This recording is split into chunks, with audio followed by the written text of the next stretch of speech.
آپ جیسی تربیت کر سکتی ہیں اپنی اولاد کی، باپ نہیں کر سکتے۔ بڑے سے بڑا قابل باپ بھی اپنی بچوں کے کردار پر وہ اثر نہیں چھوڑتا جو ماں چھوڑتی ہے۔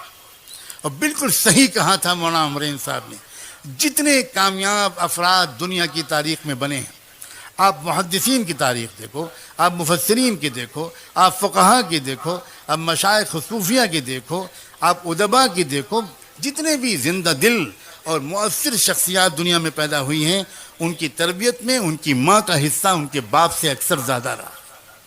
ایک مثال پیش کرتا ہوں، یہاں جتنے حضرات بیٹھے ہیں اسٹیج پر، یہ ایک شخصیت کی محبت میں 100% متفق ہیں، اور وہ نام ہے شیخ المشائخ سید الاولیاء بایزید بسطامی رحمۃ اللہ علیہ۔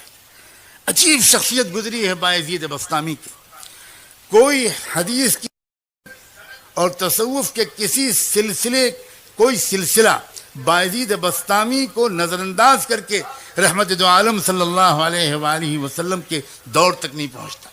عجیب خصوصیت حاصل ہے۔ یہ بایزید بسطامی کو اس مقام تک پہنچایا کس نے تھا؟ ان کی بیوہ ماں نے۔ وہ ماں جو بیوہ ہو گئی تھی جب یہ بچے چھوٹے سے تھا، یہ بایزید چھوٹے سے تھے، اس وقت وہ بیوہ ہو گئی تھی، اور وہ اپنا اور اپنے یتیم بچے کا پیٹ پالنے کے لیے لوگوں کے گھروں میں کام کاج کرتی تھی۔ وہ عظیم خاتون جب بچہ بڑا ہو گیا، گلیوں میں کھیلنے لگا، تو ان کی ماں کو یہ ڈر لگا کہ کہیں بچہ بگڑ نہ جائے الٹے سیدھے بچوں کے ساتھ کھیلنے اٹھنے بیٹھنے کی وجہ سے۔ پتہ لگایا اس ماں نے کہ میں کیا کروں، میری تمنا اور میرے مرحوم شوہر کی یہی تمنا تھی کہ میرا بیٹا ولی کامل بنے، عالم ربانی بنے۔ چنانچہ لوگوں نے بتایا کہ فلاں ایک شیخ ہیں، ایک بہت ہی صالح مربی ہیں، وہ فلاں مسجد میں ایک مدرسہ چلاتے ہیں، وہاں کچھ بچے ان کے ساتھ رہتے ہیں۔ اب تک کا تجربہ ہے کہ جو بچہ وہاں رہا ہے بہت نیک بن گیا۔ وہ بیچاری بیوہ عورت اپنے یتیم بچے کو لے کر پتہ پوچھتے پوچھتے ان شیخ کے پاس پہنچی، سلام کیا، اپنا تعارف کرایا، حضرت میں غریب بیوہ عورت ہوں، یہ میرا یتیم بچہ ہے، میرے مرحوم شوہر کی بھی یہ تمنا تھی اور میری بھی کہ یہ اچھا عالم بن جائے، پوچھتے پوچھتے آپ کے پاس حاضر ہوئی ہوں، اس کو اپنے قدموں میں جگہ دے دیجئے، رکھ لیجئے، اور اس کو عالم اللہ والا بنا دیجئے۔ بہت متاثر ہوئے وہ شیخ، کہا بہت اچھا، چھوڑ جاؤ، میں اپنی سی پوری کوشش کروں گا۔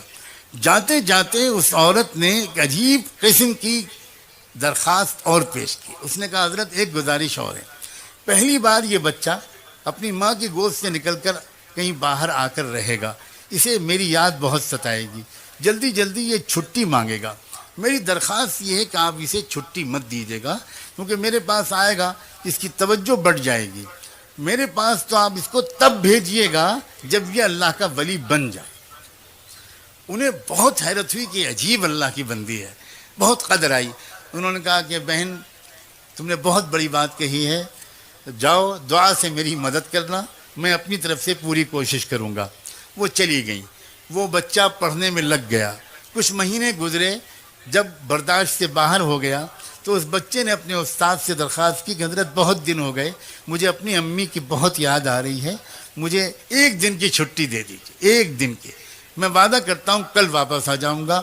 وہ استاد پریشان ہوئے، اگر وہ اجازت دیتے ہیں تو ماں سے کیا ہوا وعدہ ٹوٹتا ہے، اگر وہ منع کرتے ہیں تو یتیم معصوم بچے کا دل ٹوٹتا ہے، کریں تو کیا کریں۔ سوچنے لگے، اللہ کی طرف متوجہ ہو کر مانگا کہ اللہ میں کیا کروں، میں کیا جواب دوں اس بچے کی درخواست کا۔ اللہ تعالیٰ نے ان کے دل و دماغ میں خیال ڈالا، انہوں نے کہا بیٹا ایک کام کرو، میں تم کو سبق دیتا ہوں، تم شام تک وہ سبق یاد کر کے مجھے پورا سنا دو گے تو میں تم کو چھٹی دے دوں گا۔ بچہ خوش ہو گیا، اس نے سبق لیا، وہ اندر گیا اور اس نے جا کر جو اوراق پلٹے تو وہ سمجھ گیا کہ اتنا سبق تو شام تک یاد کرنا ناممکن ہے، استاد نے جان بوجھ کے اتنا سبق دیا تھا۔ اب وہ بہت پریشان ہوا، واپس جاؤں استاد کے پاس جاؤں، ان سے کہوں کہ سبق کم کر دیجئے، آپ نے زیادہ دے دیا۔ پھر سوچا یہ بے ادبی ہوگی، تو پھر اس نے ایک اور بات سوچی، اس نے کہا میں بچپن سے ماں بھی مجھے یہی کہتی تھی، بہت غور سے سننا یہ بات، بچپن سے مجھے ماں بھی یہ کہتی تھی کہ اللہ سب کچھ کر سکتا ہے، اور استاد بھی روز یہی کہتے ہیں۔ آج میں اس کا تجربہ کرتا ہوں، کتاب الگ رکھی، 2 رکعت نماز پڑھی اور ننھے منھے ہاتھ اٹھا کر اللہ سے مانگنا شروع کیا کہ اللہ، بچپن سے ماں یہی کہتی تھی، استاد بھی روز یہی کہتے ہیں، آپ سب کر سکتے ہیں، آج آپ اپنی قدرت مجھ یتیم بچے کی مدد کر کے دکھا دیجئے، یہ سبق شام تک یاد کروا دیجئے۔ اس کے بعد دعا کر کے یاد کرنے میں لگ گیا، شام ہوئی تو استاد کے پاس آیا، کہا استاد جی سبق سن لیجئے۔ استاد کو یقین تھا کہ سبق تو پورا یاد ہو ہی نہیں سکتا۔ استاد نے کہا سناؤ بیٹا۔ اب جو بچے نے سنایا تو استاد حیران رہ گئے، نہ کہیں بھولا نہ کہیں اٹکا، پورا سبق سنا دیا۔ استاد سمجھ گیا کہ اس بچے کے ساتھ اللہ کا معاملہ، اس کی ماں کی دعاؤں کے طفیل کچھ اور ہے۔ استاد نے کہا بہت اچھا بیٹا، جاؤ وعدہ یاد رکھنا، کل آ جانا۔ بچہ چلا گیا، استاد کے ہاتھ چومے، دعائیں لیوں، چلا گیا۔ راستے پر اچھلتا کودتا، گیت گاتا، گانے گاتا، بہت ہی خوش خرم گیا۔ گھر گیا تو گھر کا دروازہ بند تھا۔ دروازے پہ آواز دی، 1 بار آواز دی، کوئی جواب نہیں آیا۔ 2 بار پکارا، کوئی جواب نہیں آیا۔ تیسری بار پھر پکار کر کہا امی دروازہ کھولیے، تو اندر سے جواب آئی، یہ کون ہے دروازے پر؟ تو باہر سے بچے نے کہا کہ امی میں آپ کا بایزید ہوں، دروازہ کھولیے۔ تو ماں نے کہا کہ کون بایزید؟ یہ والا میرا بایزید نہیں ہو سکتا، میرا بایزید تو تب آئے گا جب اللہ کا ولی بن جائے گا۔ استاد نے مجھ سے وعدہ کیا تھا، اور استاد وعدہ خلافی نہیں کر سکتے، یہ میرا بایزید نہیں ہو سکتا۔ سمجھ گیا بچہ کہ ماں کی مرضی نہیں ہے کہ میں گھر کے اندر جاؤں۔ وہیں کھڑے بہت دیر تک روتا رہا۔ اس کے بعد روتے ہوئے مدرسے واپس آ گیا۔ استاد کے پاس حاضر ہوا، سلام کیا تو استاد حیران رہ گئے، کیا ہوا بیٹا خیریت؟ تو جب بچے نے اپنی کہانی سنانے کے لیے چہرہ اوپر اٹھایا تو استاد نے دیکھا کہ آنکھیں بالکل آنسوؤں سے بھری ہوئی ہیں، چہرہ لال ہے۔ تو استاد نے جلدی سے اٹھا کر گود میں لیا، اپنے عمامے کے کونے سے بچے کے آنسو پوچھے، بیٹا بات کیا، خیریت تو ہے؟ کیا تم واپس کیوں آ گئے؟ بچے نے پوری کہانی سنائی اور یہ کہا کہ میں اس طرح گیا تھا، دروازہ بند تھا، ایسے پکارا، یہ جواب ملا، یہ والا میرا باعزید نہیں ہو سکتا، وہ تو تب آئے گا جب ولی بن جائے گا۔ میں سمجھ گیا میری ماں نہیں چاہتی، میں واپس آ گیا۔ استاد نے پوچھا بیٹا ایک بات بتاؤ، تم اپنی ماں سے ناراض تو نہیں ہو کر آئے ہو؟ ماؤں اپنے مقام کو پہچانو، اور نوجوانوں تم اپنی ماؤں کے مقام کے پہچانو۔ تم ماں سے، تو اس نے کہا کہ تم اپنی ماں سے ناراض ہو کر تو نہیں آئے بیٹا؟ اس نے کہا کہ حضرت دل ٹوٹا بہت ہے اور آنکھیں بہی بہت ہیں، لیکن میں ناراض نہیں ہوں، میں سمجھ گیا کہ وہ میرا بھلا چاہتی ہیں۔ اب استاد میں چاہے جتنی ضد کروں آپ مجھے چھٹی مت دیجیے گا۔ اتنی درخواست اور ہے کہ یہ دعا کر دیجئے کہ میری ماں کام کرتے کرتے بیمار رہنے لگی ہیں، ذرا ان کی زندگی میں اتنی برکت ہو جائے کہ وہ مجھے کچھ بنا ہوا دیکھ لیں، ان کی تمنا پوری ہو جائے، ان کی آنکھیں ٹھنڈی ہو جائیں۔ استاد نے کہا بیٹا میں روز یہ دعا مانگوں گا۔ میں قصہ مختصر کرتے ہوئے یہ بات کہتا ہوں، اور خاص طور پر ماؤں سے کہتا ہوں کہ 16 سال تک وہ بچہ اپنی ماں کے پاس نہیں گیا۔ اس کے بعد پھر کیا ہوا؟ اللہ اکبر و کبیرہ۔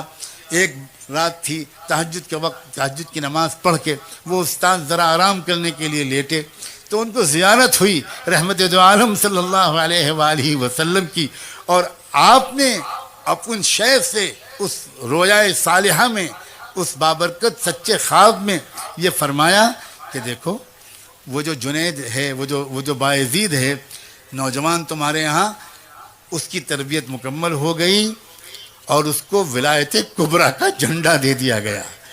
اب تم اس کو جاؤ، بشارت دو اور اس کو رخصت کرو۔ جلدی سے وہ اٹھے، انہوں نے وضو کیا اور اندر گئے تو دیکھا کہ باعزید وہ نوجوان وہ تہجد کی نماز پڑھ رہا تھا، انتظار میں وہ پیچھے بیٹھ گئے۔ جب اس نے سلام پھیرا تو پکار کر کہا کہ باعزید ادھر آؤ۔ سینے سے لگایا، پیشانی کو چوما، اپنا عمامہ اس کے سر پر رکھ دیا، کہا تمہاری تربیت مکمل ہو گئی، تمہاری ماں کی دعائیں وہ قربانی قبول ہو گئی، اب جاؤ، اب تم کو یہاں نہیں رہنا، اس کی ضرورت نہیں ہے۔ نوجوان نے پھر ایک بار اپنے استاد کے قدم بوسی کی، ان کے بوسے لیے، دعاؤں کی درخواست کی اور روانہ ہو گیا گھر۔ آج بھی دروازہ بند تھا، لیکن آج ہوا یہ کہ جب اس نے آواز دی تو پہلی آواز پر ماں نے دوڑ کر دروازہ کھولا اور دیکھا کہ سامنے وہ نوجوان تقوی کا، سنت و شریعت کا نور پیشانی سے چھلکتا ہوا. پوچھا بیٹا آ گیا میرا لال؟ وہ جلدی سے گر پڑا ماں کے قدموں پر. ماں نے اس کو اٹھایا، کلیجے سے لگایا، بستر پر لا کے بٹھایا، کہا کہ بیٹا بیٹھو، میں ابھی ابھی گرم دودھ تم کو لا کے پلاتی ہوں، پھر کھانا کھلاؤں گی تم کو، آؤ. کب سے میں انتظار کر رہی تھی، لیکن بیٹا میں پہلے شکر کی 2 رکعت نماز پڑھ لوں. پھٹا پرانا بوریا بچھایا، 2 رکعت نماز شکر پڑھی اور کہا اللہ میں اسی دن کے لیے آپ سے جینے کی توفیق مانگتی تھی کہ زندہ رکھیے گا تاکہ میں دیکھ سکوں اپنے بیٹے کو. اب آپ جب چاہیں ایمان کے ساتھ مجھے بلا لے، اب مجھے جینے کی کوئی تمنا نہیں. یہ ہوا کرتی تھی عورت. جب ایسی عورتیں ہوتی تھیں تو اولادیں ہوتی تھیں. پھر ابو حنیفہ و غزالی، بخاری، ایسی عورتیں ہوتی تھیں تو باعزید بسطامی پیدا ہوتے تھے. ایسی عورتیں ہوتی تھیں تو پھر صلاح الدین ایوبی پیدا ہوتے تھے. اور میں کس کس کا نام لوں؟ ہم سب بگڑ گئے ہیں. میں اپنی صرف عورتوں کا شکوہ کروں گا تو میں بالکل زیادتی کروں گا. ہم تو صرف اتنا چاہتے ہیں کہ کتنا اچھا ہو کہ آج کی اس رات میں توبہ کر کے زندگی کو پلٹ ڈالیں. نوجوان بھی، مرد بھی، عورتیں بھی، بہویں بھی، بیٹیاں بھی، نئی نویلی دلہنیں بھی، بوڑھے بھی، صحافی بھی، تاجر بھی، علماء بھی، طلباء بھی، مدرسین بھی، پروفیشنلز بھی، ایجوکیٹڈ کلاس بھی، انٹلیکچوئلز بھی، سب یہ محسوس کریں کہ یقیناً ہم سے غلطیاں ہوئی ہیں جس کی وجہ سے آج ہم کو یہ دن دیکھنے پڑ رہے ہیں، اور ان غلطیوں کو ہم بدلنا شروع کریں.